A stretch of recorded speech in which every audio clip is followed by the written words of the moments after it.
Well,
hello, everybody. We are live on Pontiac Power Hour, and I am Buff. I'm Ray. And we want to welcome you guys to our official Christmas special for the Pontiac Power Hour. And we have a special guest that I know you guys are waiting for. But I got to tell you, it's been a busy month for us. Yes, sir. Definitely. So how was your Christmas, Ray? Oh, pretty good. My kids actually got me an Xbox, so. Oh, wow. I've been playing Forza since it was, negative here. So I build cars on, on the game. It's easier. Well, it's a lot cheaper to do that, isn't it? Yeah, I guess so. Well, I want to hit the chat real quick and just kind of highlight some of our guests. I know that we're going to have a lot of new folks in the chat. So if I don't catch everybody, we know you're here and we appreciate you coming in. So we started out tonight with Cousin Mike Hunter from Sand Mountain Ballistics. We got ASO in here, JB's Little Shop, Tim Windsor as always. And scrolling down a little bit, I saw Jay from Irish Outlaw Garage. Oh yeah, we got lots. Pure Pontiac Garage is here. Guys, again, if I miss you, I apologize. I will catch you up later. I saw Colleen's in here. But anyway, thank you guys for showing up. We are going to be giving away some prizes. I got a Buff's Garage t-shirt. I got the old Tappy Tap shirt. And I want to give those out tonight. So be ready. We're going to throw some trivia at you this evening. And I don't know, maybe you'll win a t-shirt. I don't know. We'll see. But I kind of feel like you're all here not for Ray and I. I don't know. No, I don't think so. Well, how's everybody else's Christmas? Everybody having a good one? Oh, Mr. Polo C4's here. Square Body Stuff's in the house. Welcome, Chad. I got a trip I got to go take to go see Chad over in Missouri. Smacky's Garage is here. Roadkill Custom. I know that guy.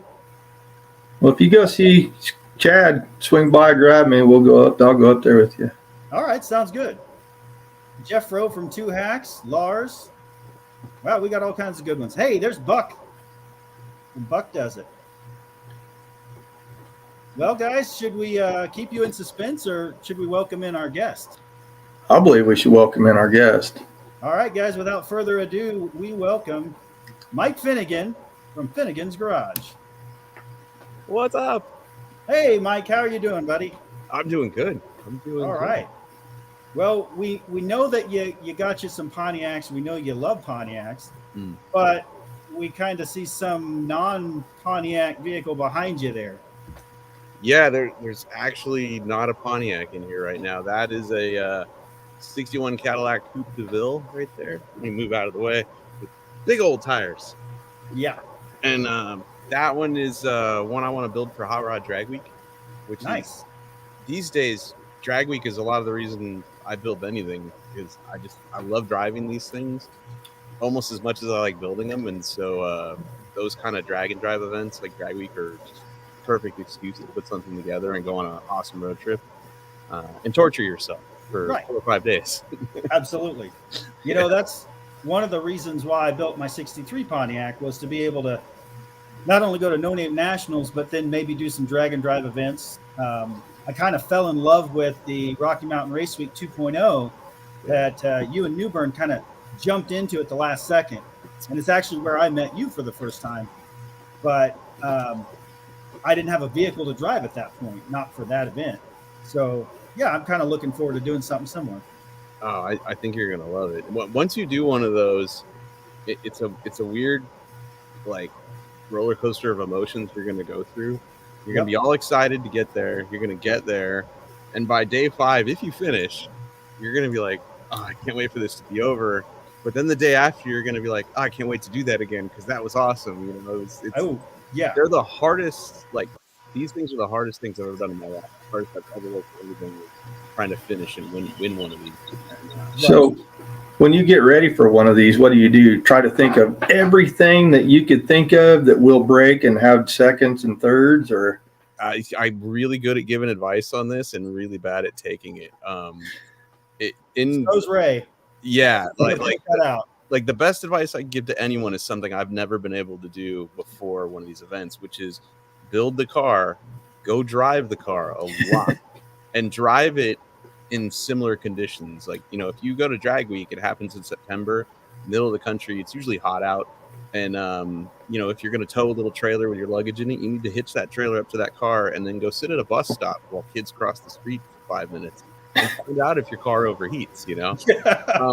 I just have never been able to do that. You know, it's, I work a lot like everyone else, and it just seems like everyone else on the planet, my stuff is never tested, and I'm leaving at the very last minute, and I've forgotten everything I need to bring, and it's usually a disaster. But it's so much fun to do it, even if you're struggling at it.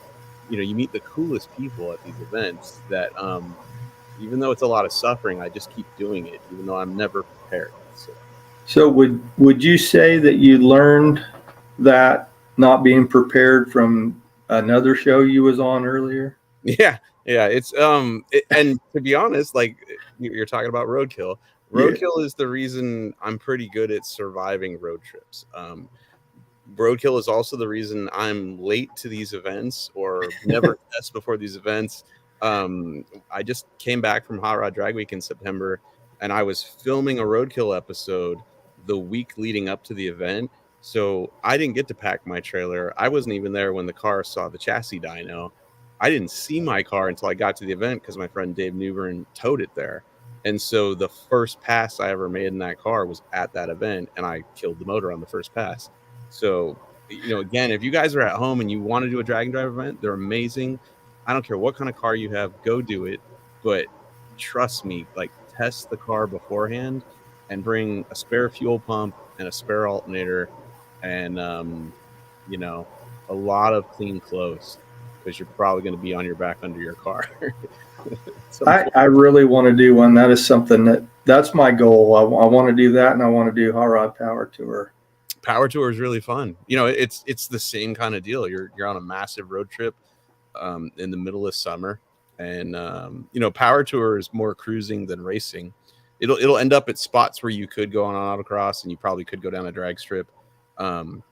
But it's the same kind of vibe at both of those events. You know, if you break down, people are going to pull over and help you. And, you know, at Drag Week, the guy you're neck and neck with in your class in terms of the standings will probably loan you the parts and tools to fix your car, you know, that's literally been my experience. Is like in 2019, we were at Drag Week and I was leading the A-Gas class. And the guy that was in second place, Jared Scott, is a really cool guy.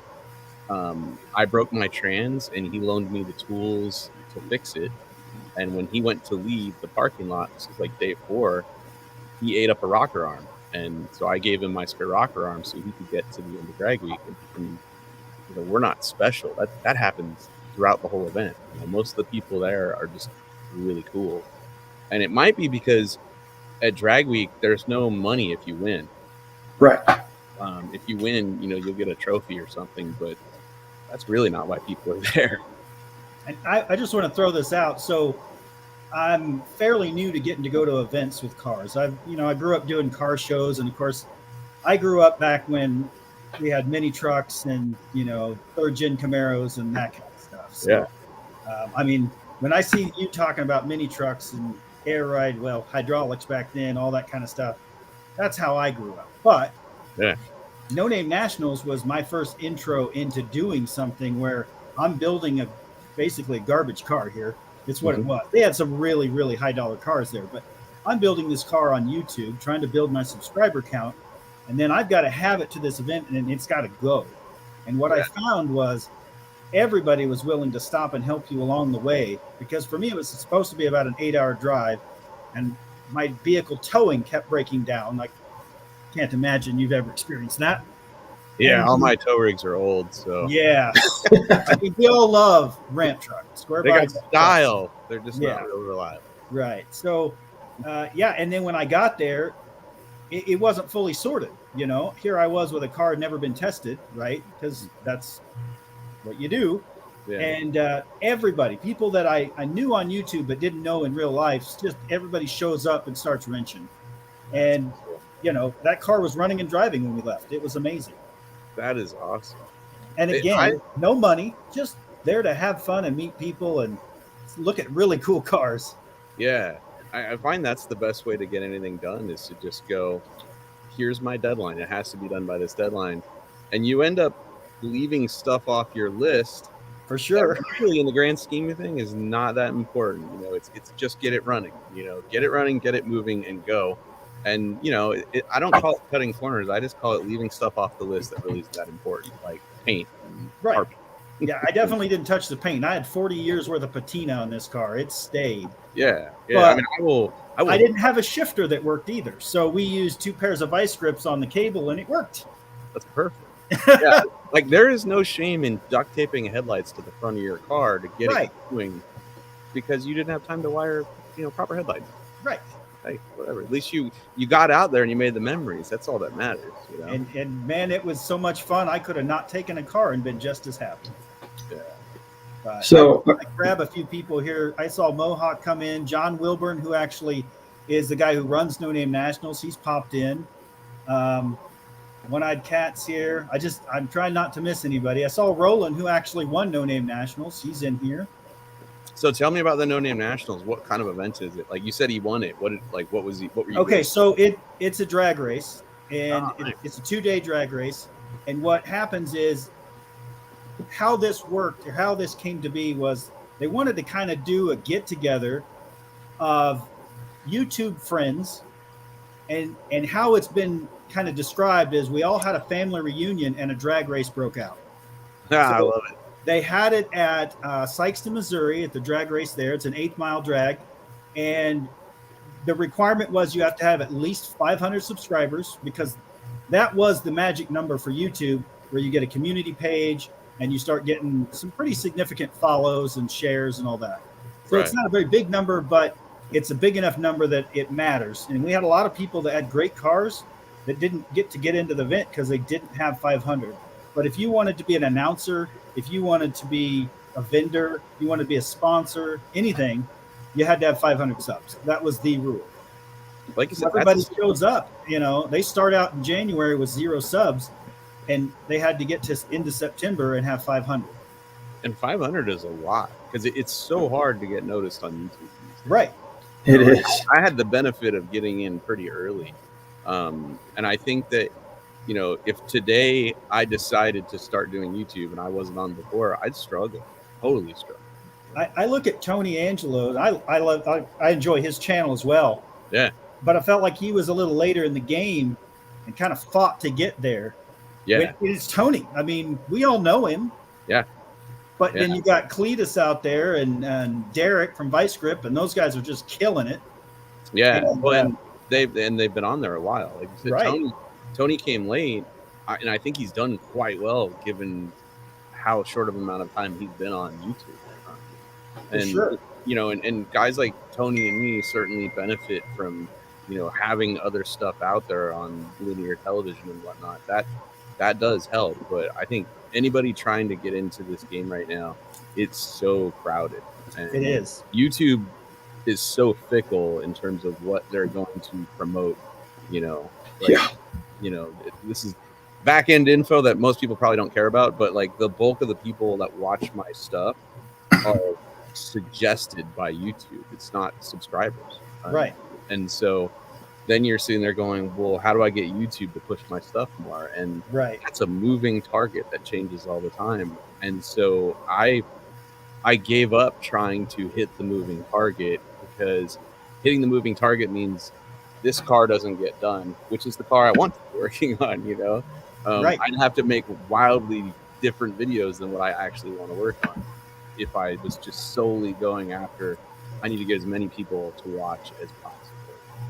Right. And that's one of the things that I've found to be true is I can put up kind of a less technical video and it does really, really well.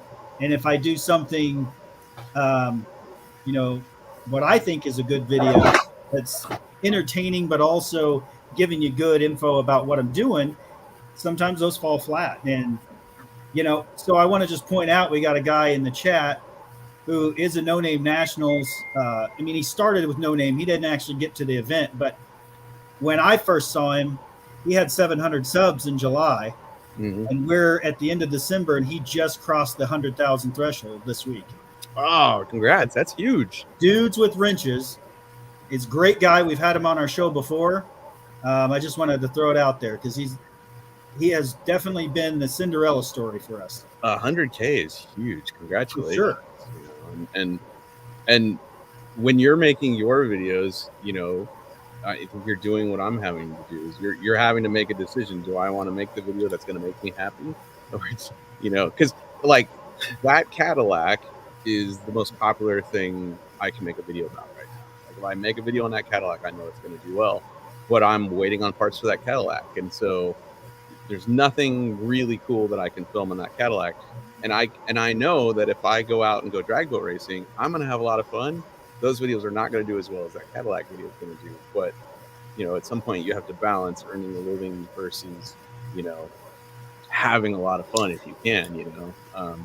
I got a postal box recently because for a long time people asked me, hey, we want to send you a letter or whatever. And it's great. So I started making unboxing videos, and they're so much fun to do. I love opening the mail, but I know when I upload them, they're not going to do as good as working on a car. And, Really? and honestly, the audience is going to get a little angry about it. You know, like I'll do one and then I'll do some work videos and then I'll do another one. But I know if I upload 2 of those in a row, people are they're gonna riot. You know, well, that's too bad because I personally enjoy the unboxing, the opening of the mail. That's one of my favorites. It's so much fun.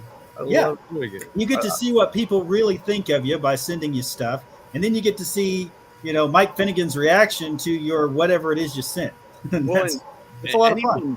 Anyone that's taken the time out of their lives to write a letter, you know, who does that anymore? Not many people. So, I mean, I'm flattered that they do that. So I want to read it, and if I'm going to read it, I'm going to film it, and I might as well, you know, put it out there so everyone else can see. But when I do that, I know that's basically just, you know, turning off the monetization circuit of YouTube because you're not getting paid much for that. You're not going to get much now. No, some cool letters and some stickers and a lot of fruitcakes. We're just not going to make any money, you know. But that shows your audience or your fans. Hey, man, he cares about me. He's, you know, he opened my stuff on his channel. You know, so that I think that's important, whether you make money on it or not. Yeah.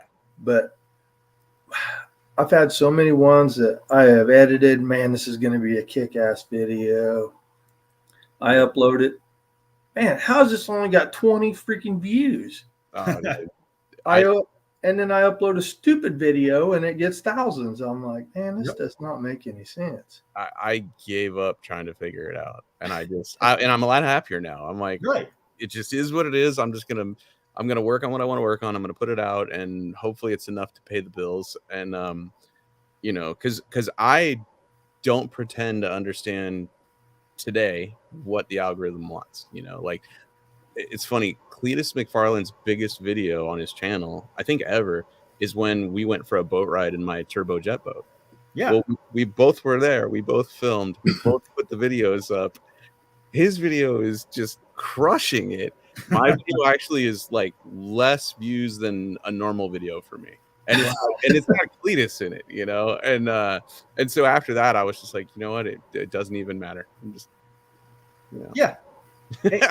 And honestly, I've kind of gotten to that point where when I was struggling to get my first few subs, I said, this is the format I want to do. And it was kind of following the storytelling from beginning to end. I wanted to see a beginning and a middle and an end. Yeah. And so my first few videos are that. And then it didn't do so well. So then I threw in some other things, and all of a sudden I was over 1,000 within a few months. Right. And then I get to No Name, and I kind of stalled out at 2,500. And I think I'm just, where am I at? 2,850 right now. So I'm fine. I'm happy. I'm still putting out the stuff I want to put out, but I haven't had that viral one that just took off yet. So Yeah, and I've, you know, to be honest, I've blown it. Like, I never watermarked my videos. When I started making the first few videos of me driving that jet boat, I had some cool GoPro angles of the back of the boat, putting it on a two-step and just taking off. Those videos were all over the internet. Millions of views on Facebook. No one had a clue that was my boat. Literally. And it's great. You go in the comments and people are like, this is Finnegan's boat. This is Finnegan's boat. It was too late. It didn't matter. Right. So I will say that when I had my personal channel back in what was it, Rocky Mountain Race Week 2.0, I came to visit you. You gave me a nice little hat and we got a shirt. And I had my phone in my pocket recording because I got to meet Mike Finnegan. So I want, and Cotton and Newbern were there, everybody. And that's when you told the story about going from what you thought was first to second. It was actually second to first and blew up Blasphemi. Yeah. I uploaded that night, and you had not uploaded what happened to Blasphemi. Yeah. My video went through the roof. And that is key. That's part of the reasons my video didn't do well when Cletus's did, because so he and I have spent a lot of time together. When he went for a ride in my jet boat, we also raced Leroy, his Corvette, against Blasphemi. Mm-hmm. And I learned my lesson. I hurried up and edited that video and put it out before his. And so that video did great. Right. For me. Still not as big as, the amount of views he would get. Right. But because I got it out first and no one else had seen it, like it's like being a newspaper reporter. You can scoop everyone else. That pays off. So of all the stuff you've done rock crawling, racing, you've done land speed, haven't you? Or is that yeah, I went to the Maxton Mile and I drove our Monza with leaf blower supercharger. Oh, yes. That's, I think that and the Mojave Mile is the only land speed racing I've done. I've never driven on Bonneville or El Mirage or anything really fast. So of all the things you've done, what's your favorite, do you think? Oh, I don't know. It's hard.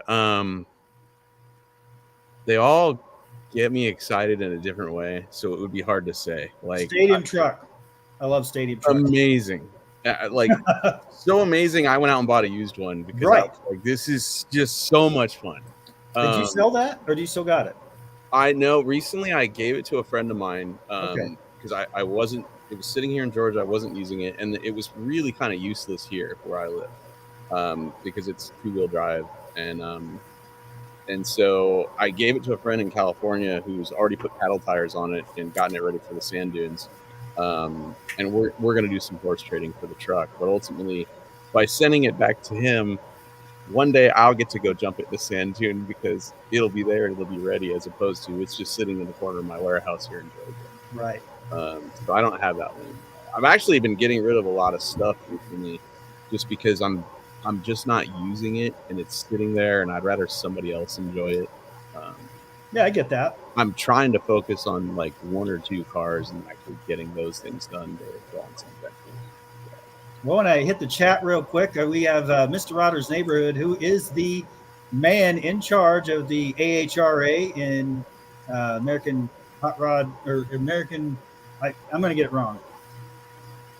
AHRA, American Hot Rod Racing Association. I'm going to Anyway, he's also the other guy besides John Wilburn that's hosting the No Name Nationals. So his question for you, Mike, is any words of wisdom for drag racing with a true 3-pedal drag car? Oh, dude.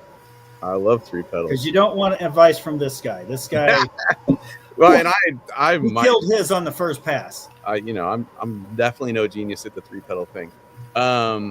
It's really hard on driveline parts, and so if you can reduce the shock load on your drivetrain, either by leaving the starting line with a little bit of brake pressure and using a line lock, and then engaging the clutch earlier before you fully dump the throttle, that will, your U joints, your rear end, everything will thank you. If you have the ability to let the engine bump up against a rev limiter and just put a little pressure on the stick, you can get it going. You can get it to go in the next gear pretty easily, and no lift shift. There's a lot of cool things, and I know you're going to be quicker with an automatic. I will never dispute that, but driving a stick is fun. It really is. I want to ask a question real quick. Hunter, you want to go to ahraonline.com and you can sign up to join the AHRA. And if you pay a few extra bucks, they'll throw you in a t-shirt. So I went to the No Name Nationals. I pulled a Finnegan. I loaded the car on the trailer. You're now a verb at this point. I don't know if I should be honored or not. Or it wasn't finished. I was like, I'll finish it when I get there. Okay. So first pass out is an AR5 behind a Turbo LS, which is a very bad combination. I grabbed second gear, and when I slammed third, man, it let loose, and it was bad. So you see the poor car just kind of do this, and then you hear gravel. So I spent 2 days walking around watching everybody else race, but it was a blast. Even with a broken car, I didn't care, But I just saw somebody commenting about granny shifting and double clutching, and I always laugh whenever I watch that movie, and I'm like, "You're in an eclipse. What do you mean double clutching?" Right. This is not a Peterbilt. There's just certain inaccuracies in that movie that I completely let slide because I enjoy the movie. And, well, Mongrels is a race guy too. He's actually out of Canada, and he came to No Name Nationals as well. So, we don't have a huge audience, but we got a big enough audience, and I pretty much try to know everybody in it because that's great. These guys are, your fans are the biggest ones. I don't have a lot, but I love the ones I have. And the first handwritten letter I've received in the last 10 years was for my channel. And people sending me, gifts and T-shirts and stickers, and it's awesome. Dude, I'll take quality over quantity any day. Absolutely, so. I agree. Oh, so Ed's Machines up in here too. Ed's Machines out of Arkansas. He's going to take my LQ9 6-liter out of an Escalade, and we're gonna at least one turbo, maybe two, and put it in my 3rd gen Trans Am, which will be an all-wheel drive. Ooh, hopefully that's my No Name Nationals car. All-wheel drive TA, I like it. And I'm not doing it the way everybody else does it. It's going to be super broke, out of the junkyard, scrap parts thrown together, and probably break it on the first pass. But it won't be boring. It's going to be fun. There you go. I saw a comment back here. I'll try to get back to it. But basically, so I don't know how to word this question. The question was, what's your favorite car? So really, you've got a lot of choices. Your ultimate car, because, 2-lane blacktop, all those, Dirty Mary, Crazy Larry, all that. Or you could go your favorite car. You just answer however you want. What's my favorite car? It's going to be Blasphemi. I've made incredible memories, good and bad, with that car. It's I've got incredible friends because of that car. It's the first car that I ever wheelied in. It's the car I got my NHRA license in. It's the car that I ran my first 8-second pass in. We won drag week in that car. Like, that car for me has provided so many good memories, and my knowledge base has grown exponentially with that car. I taught myself to TIG weld on that car, and so, for better or for worse, there's parts of that car that are embarrassingly bad welds. And then, as I got better and got better, there's parts of that car that I'm totally proud of the welds on. So that's my baby. That's my favorite. Your welding has definitely impressed me, and it gave me the confidence, honestly, to try doing stuff I've not done. I mean, this guy legit knows how to weld. I mean, he's got a business where he does that. Oh, sweet. I'm just a backyard guy with, I've got a crappy flux core and I've got an old Montgomery Ward arc welder, and we make it work. Montgomery Ward. Wow, there's a name I haven't heard in a long time. I inherited it from a guy who was probably just as old as Montgomery Ward. That is awesome. Yeah, I taught myself to weld because I couldn't afford to pay anyone to work on my stuff. Right. My first welder came from Sam's Club, and it was a Century wire feed 110 MIG welder that would not penetrate sheet metal unless the sheet metal was shiny. Wow. It was junk, but I airbag body dropped and 4-linked my first mini truck with that welder, and the welds were horrific. I mean, I was in Pigeon Forge, Tennessee with my truck club doing burnouts when my 4-link broke off the rear end right in the middle of the main drag. Oops.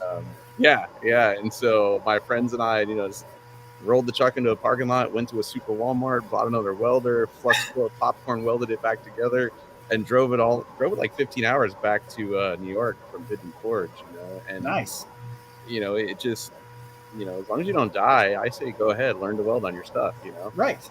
That's exactly what I did with mine.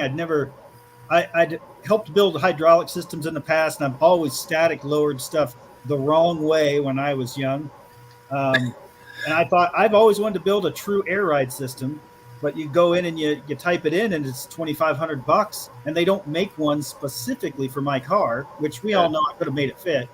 So I went, well, these airbags are kind of crappy off eBay. I'll buy them, and I can throw this compressor and tank on here. That'll work. And I just made it work. Yeah. It was the most unique looking air ride that anyone had seen, but it worked. Well, and how satisfying was it the first time you laid it out and went, absolutely. You watch my channel, and I hadn't even put the engine in it yet, and I'd taken out the bump stops just so it could lay frame. Yeah. And then I added bump stops back in just because I still got the truck pan in that 5.3, and the truck pan is an 1/8 inch off the ground if I have bump stops. So yeah. I mean, and you pushed it outside, you laid it out, and you went. I did that. Yep. And every time people see that car, they go, I love the stance on that car. And I'm like, I did something right. I got so much hate for that car, but I did something right. Well, and so you're a professional welder. So now think back to, the very beginning when you just started learning to weld. Like, melding metal together is one of the most satisfying things I've ever experienced. Like I know you must have felt that way the first time you stuck two pieces of metal together and they didn't fall off. My dad taught me how. My dad was a welder. Yeah. He taught me how to weld when I was like 7. So yeah, I learned how to stick weld, and then he taught me how to oxyacetylene braze. Wow. And that stuff. I was lucky enough to have a dad that taught me how to do all that stuff. He was a pit crew for a dirt track. Wow, that's cool. So, and he had his own service station. So I followed him around, like, probably very annoying. He probably wanted to smack me most of the time, but I learned doing farm welding, so it wasn't great at all. It was just to hold the feed for the cows. So yeah, now I'm trying to drive down the road with it. My dad wasn't a car guy at all, so I just annoyed him with oil stains in the driveway and parts strewn about everywhere. And it wasn't until I got a job at Hot Rod Magazine where he finally was like, okay, I guess all the messes you left in my house, it wasn't a total waste. Got a job with it. I was like, all right, cool, thanks. So what was your first? Just Mopar Joe. He's joined our chat. Country Boy Gas Garage. Country Boy Gas Garage rescued a school bus. It was actually a church bus from the woods. Brought it back to life, and then drove it back to where to the church where it came from. But it'd just been abandoned out in the woods. So that's a pretty good one to watch. Oh, that's cool. Gosh, I saw some others pop up in here. All good people in the chat. I see Mohawks here. I'll end up catching them all. Flat tires and misfires. So this gentleman right here, he put a power stroke in a 63 Pontiac. Ooh. And when I needed that unobtainium part for my 63, he just sent it to me. The guy just said, "Give me your address," and he sent it to me. So I mean, again, it comes back to, quality fans, and I'm a fan of him as well. He's got a cool build. Imagine the thick skin he's got to put a Power Stroke on a Pontiac and just be like, whatever. And I believe he just bought a Pontiac limo as well. Yeah, we got some good people in here. Mr. Polo C4. See, his dad's not in the cars either. Yeah, his dad is me. Oh, really? But his son is really into C4 Corvettes, and dad's more into the Pontiac world. So I got to understand your son now, because very few people go, yeah, I'm into C4 Corvettes. See, well, his brother has a Fiero now with a 3800 supercharged in it. Oh, so we just did a Fiero build on Faster with Finnegan about, I don't know, it's probably been 6 months. I think the episode is out. But it was a Fiero based kit car. It was a Lamborghini Countach. Yes. And what's funny about that is I didn't buy the car, and I didn't know, that's what we were doing. And so the day we rolled, the guy surprised me with this, Lamborghini. And I'm like, dude, that's great. And I immediately realized it's a Fiero. And so I just start joking around. I'm like, is this thing going to catch on fire? Because as a kid, that's my neighbor had one, nearly burnt their house to the ground when it caught on fire in the garage. And sure enough, the very last day of filming, when we're on the racetrack, it caught on fire. It wasn't the Fiero's issue. It was something we had done, but it still caught on fire and burnt the crap out of that car. And I think it's fitting. It has to evolve that way. It just got to happen. Yeah. Because Cletus built one and put it on its roof, maybe. Immediately, dude. You put a blown big block in the back of a freaking Fiero, and that's going to happen, though. Yeah. Well, I think it kind of looked like that car was built to do wheelies, Right. They just ran out of real estate when they were doing them. So the great and powerful Just Mopar Joe, who does everything Mopar, he says he actually did own a Pontiac once for about 3 years, 2000 Trans Am, at least a WS6, 200,000 miles on it, with half of it being 8 miles or donuts. So, all right, Joe, we'll give you some Pontiac cred. We appreciate you. Yeah, WS6, that's cool. And he actually took his Mopar and won the bracket race at No Name Nationals. I did get a question I saw from John Wilburn. He wants to know if you want to do a 28-10-5 on that Caddy and bring it to No Name. Not that one, but I did dig a car out of a basement this morning, and it is going to be on a small tire. Oh. Yeah. So if we can get it in your schedule to just maybe pop in and do a run at the 28-10-5 or some small tire, that would be fun. Oh, I don't know where it's going to be yet. We're getting told tomorrow. The official announcement. Nice. Yeah, I'd love to. That sounds fun. All right. So, what was your first car, sir? It's a sad story. Oh no. It was almost a Super Duty TA. It was almost a GT Mustang. It was almost a 63 Nova Super Sport. But for a variety of reasons that my dad gave me, because he didn't know anything about cars, those were not the cars I bought. My money earned from bagging groceries went to a spooge yellow beige 76 Camaro with a small block and a Porsche. Could have been worse. It could have been worse. But the only reason that car looked cool to me was it had M&H Race Masters on the back, big old tires, which both went flat like the first week I started driving the car. And it ended up on a little pizza cutter Uniroyal Tiger Paws in the back because that's what I could afford. And then that car really didn't look cool. And then ultimately, after having the engine rebuilt, I hydroplaned it in a rainstorm and put it into a wall and a phone pole and totaled the car. But shout out to Chevrolet because I didn't get a mark on me, even though that car was like a foot shorter and U-shaped. Not a scratch. Blew out every window in the car. Like the foam pole actually hit the driver's door, pushed it into the driver's seat, ripped the seat out of the floor, and laid me in the passenger seat, and nothing happened. Big heavy. Somebody somewhere owns that car now. They're going to watch this, be like, "Oh man." Oh, it went to the junkyard. I'm pretty sure. I have to correct Hunter. So Sand Mountain Ballistics says you must have thought it was Bumblebee. It looked like that, except it was beige. Right, but you wouldn't have known that because Bumblebee for us was a VW. Is that what the original Transformer Bumblebee was? Original one Yes, was, sir. and it was later when we were adults that it was a Camaro. I didn't know that. So when I was a kid, I didn't. You're about my age, so. Oh yeah, but when I was a kid, like whenever my parents would buy us things, we'd get the like watered down version. Right. We didn't have The Dollar General. You got GoBots. We had GoBots. We didn't have Transformers, you know.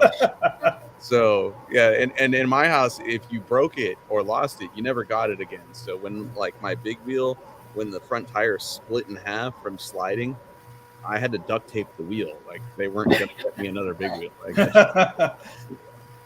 And So- what's funny is most of these folks don't even know what a big wheel is. Yeah, I'm old.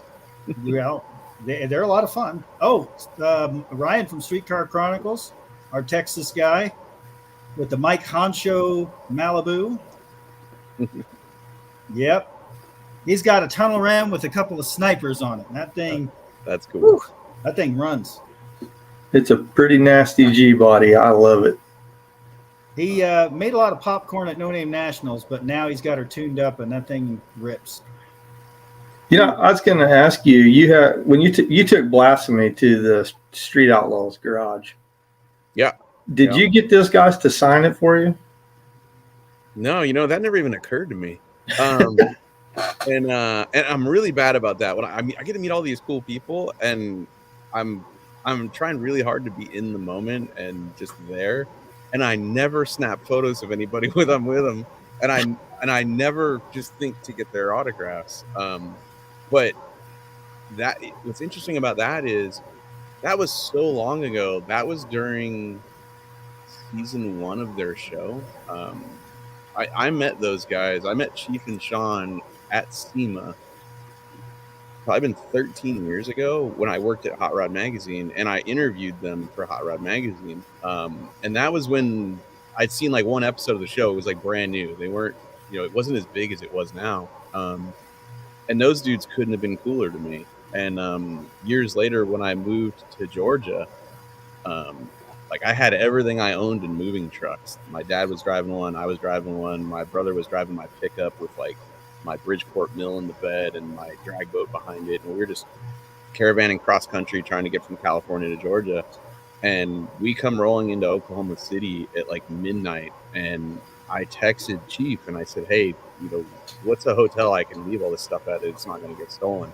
He's like, there isn't one.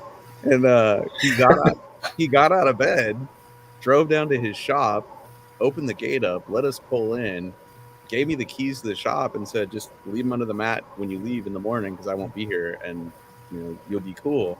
And he barely knew me back then. And I just thought, man, that is cool as hell, you know? And sure.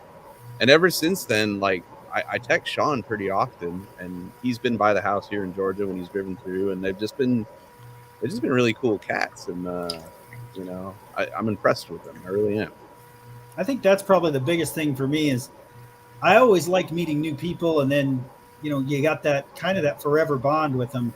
And then we hit No Name, and it went from, hey, I know this guy to this is my family. It turned into that. And I mean, I met Ray as an up and coming YouTuber, and I just showed up at his house one day because he lives a couple hours from me. And I just said, I'm just coming to your house. He was looking for some 3-inch exhaust, and I had it. And I just showed up, and that was the beginning, not knowing that of this Pontiac Power Hour, and it just took off from there. Yeah. We actually came up with the concept in my garage, just BSing. Hey, man, you know what would be cool? You know? Yep. I set my laptop on his tires that he had piled up, and that was the beginning of it. Yeah, I find in general, car people are just, you know, they're just pretty cool. Like, you know, anybody that's that passionate about something that is going to take all of their money and, you know, and probably never see it again. and that long gone. friends and family and outsiders are probably never going to understand, you know, it really doesn't matter what kind of car you drive or how you're going to style it or what you're into. Like, this is not a big community. And Right. so I find that when you meet people, it doesn't matter if they're into imports or hot rods or motorcycles. Like everybody's pretty chill, you know. I'd say I'm like you. I'm a car guy. I know I'm a Pontiac guy, but I can look at anything and be like, man, that's cool. I could make that cool. It could be a freaking gremlin, and I'd be like, man, Yeah, I don't believe there's any ugly cars, you know. Yep.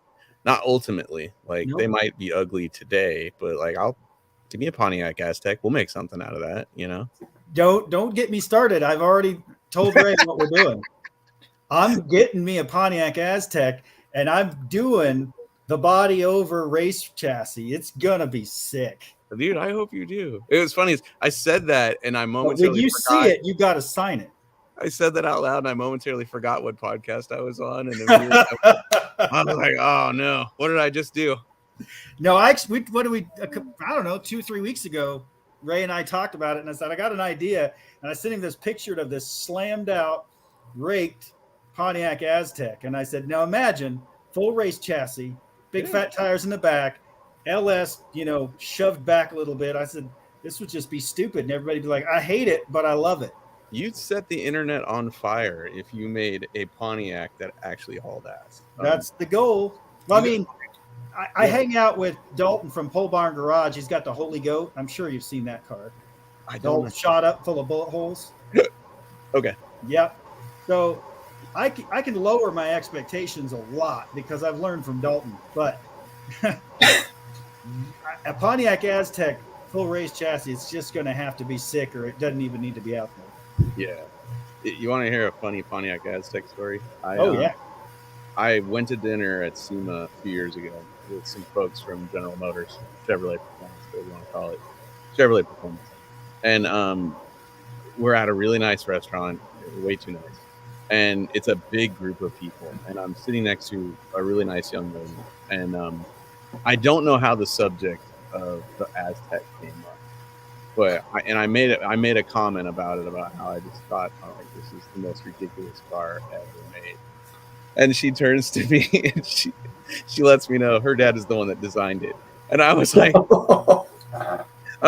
oh my God, are you serious? She's like, yes, I'm serious. I was like, it's got really cool body cladding. I mean, some of the best body cladding I've ever seen. I was just like, oh my God. And, you really just nailed the cladding. Good job. Oh, dude. And so it was really embarrassing and awkward. And then it turns out she's really cool and it wasn't that big of a deal. But I definitely offended her a little bit because her dad designed the Aztek. I get that. It's kind of one of those where you kind of want to know your audience, but then at the same time you're going, it is what it is. I thought we were safe. I thought it was, the Aztek is universally, right, made fun of. I have said that on the show, and there are people that like to argue that one. They like the Aztek. It was innovative. Steve Magnante came on, and he loved talking about the Aztek on our show. It's not a horrible automobile. It's just so strange. Yeah, pretty much. Yeah. But lower it, you got something there. Like what you're going to do with it is. I got a plan. We just got to raise the YouTube money to make it happen. There you go.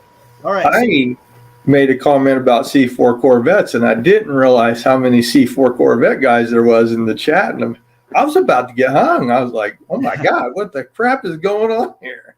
I thought everybody hated C4 Corvettes at that point. Well, it's like everything else. 10 years ago, Universal, you can make fun of C4 Corvettes. They're underperforming.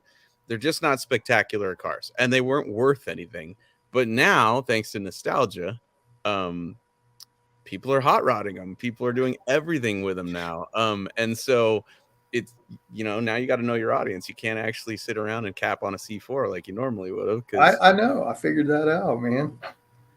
Guys, we're going to roll into trivia. We're going to still talk, but I'm going to just switch over to that real quick. So stand by. Okay.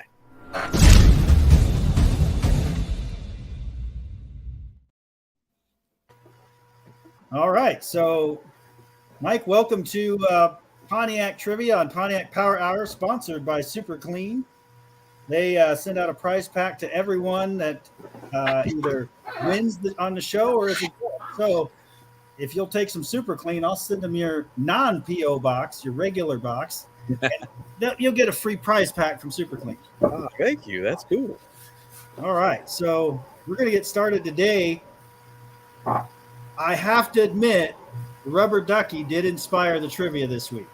Okay. And even though we haven't talked a lot about it, hopefully the audience will get to know a little bit more about it along All the right. way. So are these questions for me or for the audience? Everybody. So what we do is we read it off. There's the answers. They'll throw their answers in the chat, and then you feel free to answer if you know it or you just want to guess. I won't, but I'll give it a shot. All right. So first one is from the time Pontiac first saw a pre-production Camaro. How long did it take to put the new Firebird into the showrooms? This is, 1960s, the first Firebird. You're talking like internally, the Pontiac folks saw a pre-production Camaro. Yep. The executives took a look at it and said, oh, we got to turn this into something. Wow. So was it A, 6 months, B, 10 months, C, 1 year, 3 months, or D, 2 years? Well, I would think it wouldn't be that hard for them to quickly put out the variant because it's relatively minor change. Right. I'm We got going a lot of to different go answers. 10 months. All right. Ben's going 10 months. We got Cousin Mike's at 10 months. Jeff Rowe from Two Hacks has got 1 year and 3. Danny Boyd, who won our trivia, he won a couple times ago. He says B or C. Well, you got to pick one, Danny. Mongrel says 6 months. Sean's Garage is at 6 months. Ooh, we got a whole lot of them. Jay from Irish Outlaw Garage, who has the fastest ambulance at No Name Nationals. Mhm. He took a Pontiac ambulance down the drag strip. I didn't even know there was a Pontiac ambulance. Oh yeah, if there was a car, they made it into an ambulance. I happen to be a paramedic, so I've seen them all. They're kind of crazy. Flat Tires and Misfires, who won last week's trivia, he says 5 minutes. I don't think you're going to win this week. I'm going to say B, Toe. I think that's it. But let's It's got to be less than a year. It is B, 10 months. So the first time they laid eyes on it in April 1966, they were able to change out the front fenders, grill, hood, rear fenders to get those nice louvers cut in there in just 10 months. Wow. And that's from concept to showroom floor. Which is really fast because you figure those are new stampings, like For sure. that's impressive. And of course, they had to put a Pontiac engine in it. So I've got some really diehard Pontiac guys in the chat. They don't even count anything with a Chevy engine, a Pontiac anymore. So what was the original name that Pontiac chose for the new F platform car, which was eventually the Firebird that debuted in 1967? Was it the Panther platform, the XP 833, the Esprit, or the Banshee? D? What do you think, Ray? I know this one actually, but I'm confused on the answer because I've read about so many of them. You really have. I will be honest, when I looked it up, I thought I knew what the answer was, and I was wrong. I'm going to go with A. All right, so Nathan says Banshee. Our buddy Shopcat from Canada, he says Banshee. Jay from Irish, he says Banshee. Colleen's got Esprit. Mohawk says XP833. Todd says Esprit. We got all kinds of answers all over the place. Country Boy's got it right. I have no idea. So let's check it out. It happens to be the Banshee. Okay. Now, originally, the Pontiac Banshee was based on a Corvette chassis. And so that's what confused me. I thought the Banshee was the Corvette Pontiac, basically. And it was. But since it never came through, the Pontiac execs actually called the new car the Banshee right up until 3 months before they had to order the nameplates. And that somebody looked up in the dictionary what a Banshee was and says, oh, no, we're not naming a car that. And changed it to Firebird. It's Opal-looking headlights. That's exactly what I was getting ready to say. It looks like an Opal GT to me. With the big bulge, and then, I like it. That's kind of how Roadkill got its name. Roadkill didn't have a name, and we were about to launch a magazine called Roadkill, and ended up not launching the magazine and instead stole the name for the YouTube show. Perfect. And then years later, when the YouTube show blew up, they were like, we need a magazine to go along with it. So they launched a Roadkill magazine that was wildly different than the original Roadkill magazine, which was going to be just cars that didn't really fit into Hot Rod. Right. And Roadkill magazine was more like an eclectic mix of stuff. Like it was kind of like Maxim or what else? Stuff magazine, but for cars. Right. And it was really fun. I'm bummed they killed that magazine because there's a lot of good stories and authors in there. And that's, you know, that's the beauty of the car world. You can have those pristine nut and bolt concourse finished cars, or you can have the beaters that maybe have heaters, and that's what we drive. They're all fun, every one of them. Like Russell from Outfits Garage, he brought us a dirt track car and raced it on the 1/8 mile. It was pretty wild. You run what you brung, and he did. Yeah. All right, let's go to the next one. Now, everybody's obsessed with these Pontiac engines, and a 400 Pontiac, great engine. Mm-hmm. How many Ram Air 400s did they put into the 67 Firebird? That's the question. Those expensive options, so not correct. A lot. Was it 48, 65, 88, or 100? I don't know. Honestly, don't know the answer. I'll go A, but I don't know. All right. I'm gonna go B. Ray says B. We got a lot of C's in the Why chat. not? Shane Lynn's got a B. Wendy English got a B. Big Block says D. Big Block won the Oil Down Award at No Name. He sent Sorry. wrist pen through his oil pan and completely coated the track. Whoa. That's not the award you want. No, you don't be that guy. Hey, a good time's a good time. It's all good. He did a hell of a burnout, though, for the burnout competition. So, yeah, this event has a bracket race, 28-10-5 tire race. It's got grudge matches. And, of course, all these grudge matches are called out on YouTube before we ever get there. I love that. Got the burnout contest, which is like an Aussie-style burnout. Hopefully there's no walls to hit, but we had some crazy burnouts going on with these, you know, again, cars that you just bring. We had a Granny Gear 454 dually step-side bed burnout. It was badass. Nice. All right, let's see what the answer is. The answer is 65. They only made 65 cars with the 400 Ram Air in the Firebird, and only 8 of those went into the convertibles. Oh my God, those have got to be worth so much money now. Oh yeah. And what color are they, Ray? What? All those convertibles. What? I don't know. I figured Ray would know. I actually hate convertible cars, for being honest. I don't know why. I don't have a reason. I just don't like them. The roofs don't always look as good as what a normal roof would look like. For sure. I guess that when you're going down the highway, the roof's all bulged up and it kind of looks dumb. You need a better top guy. If it's bulged up, get a better top guy. Mm. Besides, why have a convertible when you have T-tops? Everybody's saying the first ones were white. I agree. That's what I was going to say, but they were all white. All right, next question. What was the base price of a 67 Pontiac Firebird when it debuted? You have to think, Mike, what did you pay for your barn find? Oh God, I stole that car. I paid $10,000 for it. Which, And it was well, I know the engine didn't last long, but it was built already, just sitting, right? yeah, it needed everything, every hose, every wire. The brakes were shot. The engine turned out to be junk.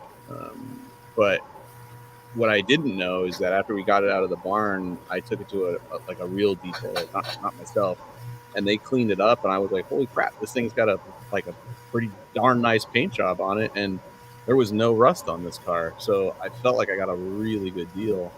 But I bought that car for $10,000 and then probably put another 25 into it to get it where it was at now. And so it wasn't cheap. But the best part of that car for me is the story, and that every December I go back to that track where I got it from, and they have a toy drive, and I get to see the family, and they get to see their car, and that's the best part about that car. I agree. That was an amazing story, that you picked it up out of a barn at a dragway and then brought it back. Yeah. It's an amazing story. So guys, I for a ride. Link up there in the chat for Finnegan's latest video. It's his part 1, Hot Rod Drag Week. Go check it out. He's got a lot of great videos, but that's the newest one, and it's your quickest way to get an introduction if you don't know the guy. But I'm pretty sure y'all already know. And part 2 will be out New Year's Eve or New Year's Day. I don't remember which. But part 2 will be out next weekend. Yep, it's coming. I'm going to go B on this one. Okay. What do you think, Ray? I'm going to agree with him. That's what I was thinking, B. Well, let's see what the survey says. It was A. Really? Wow, that's cheap. And I want to just point out that I used a 68 picture, but A, $2,600. So, I mean, who knows how that would equate today? Probably 50 grand. I don't know. That won't even get you a hood for one now. Right. I knew they were supposed to be an affordable pony car. I didn't know they were that affordable. Oh, yeah. Yep. So, I mean, honestly, they kicked that thing out the door so quickly. It's amazing how cheap they were able to do it for, and still get style, performance, and everything that we love about those first gens. Yeah, I agree with Jay. We all grew up in the wrong time. I mean, I enjoyed the 80s and the 90s, but even then stuff was expensive.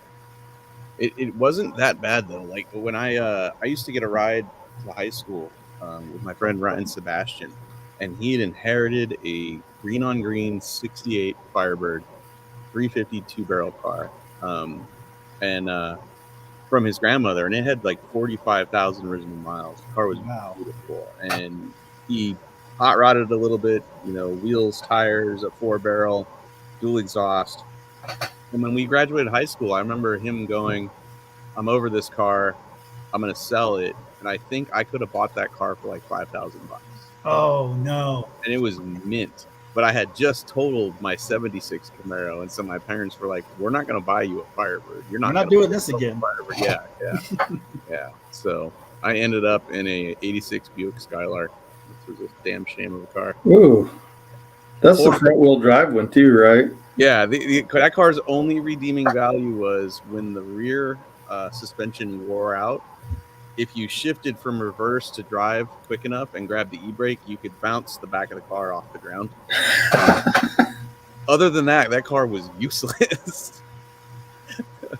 Well, I got the last question here, and I think, Mike, you might actually be able to answer this one. Yeah, sadly, I know the answer. So you took Rubber Duck Firebird back to Paradise Dragway last year. This was according to your show. Yeah. What was the fastest time it ran? Oh, Is wow. this 8th or quarter? That's an uphill 8th mile drag strip. That originally that drag strip was a quarter of a mile, and in the late 50s, early 60s, NHRA actually ran national events there.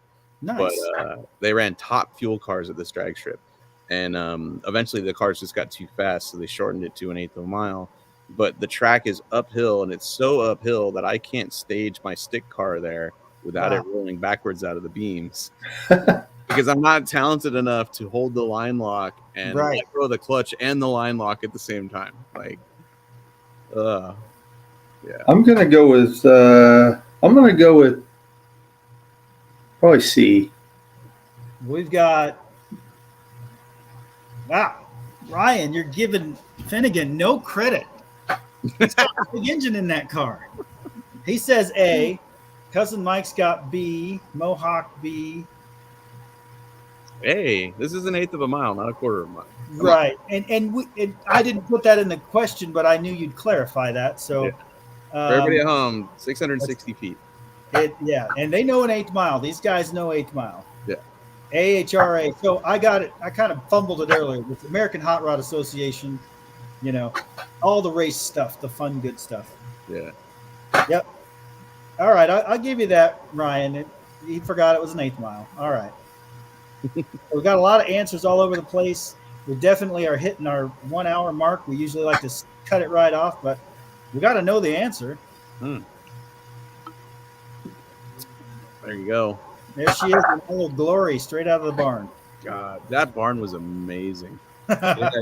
It was full of big tires, wide wheels. Just there's a over to the right of the Firebird is a 27 Plymouth that was fully restored. Otto, the guy that owned the racetrack and the barn and all the property and stuff, he was the kind of guy that if you broke down at the track, you could leave stuff there. He would horse trade people stuff all the time. Like, he had so many cars in the woods that people would just kill for, you know? Right. That barn, I must have bought 10 sets of rear wheels at that barn when I was there. And I didn't need them. I still have them. I just thought these are like centerline combo pros, like, you know, 15 by 12, just a bunch of them. And I thought, I'll just bring them home. One day we'll put them on something, you know? And where are you going to find those again? You know, it's a lot harder to find them. So the answer was C. Was it C or D? 6 seconds. So. Yep, 6 seconds. And, you know, that car's come a long way. I actually put together a little promo for you joining our show, and it's got that beautiful bird just peeling out with the tree on the top. Perfect for the Christmas special. Oh, that's cool. Yep. My mom was in the car for that. But we're going to send Mike a shirt so that he's got an official Tappy Tap shirt. I may or may not have hit my car with a big old sledgehammer, and that kind of it got its own T-shirt. I love it. And I also want to thank all of the folks in the audience. So you guys are awesome. You guys are here every week, just grinding right with us, keeping up with us, giving us support. We love you all. So thank you guys for joining. I'm going to go ahead and send Nathan's Mopar Garage. I need you to give me an email at buffsgarage@gmail.com. And Mopar's Mustang Minivans, same thing. Send me an email, and you will both be getting new shirts for Christmas. So thank you guys for joining us. All right. I think I got through all of that. We want to thank the Super Clean for sponsoring our trivia. And Mike, we want to thank you for joining us. This has been a great show. Oh, thank you guys. It was a lot of fun. I appreciate it. And we got your video out to promo. I have pinned his FSM Garage at the top of the chat, so you guys check that out. Buy some merch, because he's got to build that caddy behind him. We got to get him some money so he can build the caddy. I want to see this caddy run. Oh, I do too. I'm hoping 2023 is the year. It's going to happen. 2023 has got to be better than the last two for sure. Yes. But make sure you guys give him a sub. If you don't follow him, you can always catch him on Motor Trend. Faster with Finnegan. You got Finnegan's Garage, Roadkill. Am I missing one? I don't think so. I think I got them all. I hope not. If not, I'm probably late. Nah, you're good, man. Now, we appreciate you. Oh, Ugly Truck finally made it. If you need an LS swap in Missouri, these guys have got you. Cool. Pretty awesome. But we appreciate you coming. Mike, I'm going to actually send you the No Name Nationals info tomorrow when it officially drops. Oh, thank you. Feel free to join us. We'd love to have you in the small tire race. Sounds good. We appreciate you. Thank you for giving us your time and joining us for a Christmas special. Ray, as always, man, brother, I love you. Yes, Merry Christmas to you and to everybody. Happy New Year. Finnegan, it's good to meet you, man. You too, Ray. Thank you very much, and thank you, Buff. I appreciate it. I'm not gonna lie, it was kind of hard to not fanboy. Like, oh my God, it's Mike Finnegan, you know. Well, dude, I appreciate it. Thank you. I've been watching you guys since the first episode of Roadkill. Wish you had a Pontiac in, I must say. Yep. I will tell you this: we're all going to get together and have some beverages soon. 2023 is the year. Love it. All right, we'll catch you guys later, and Happy New Year, guys. Happy New Year, everybody. Happy New Year.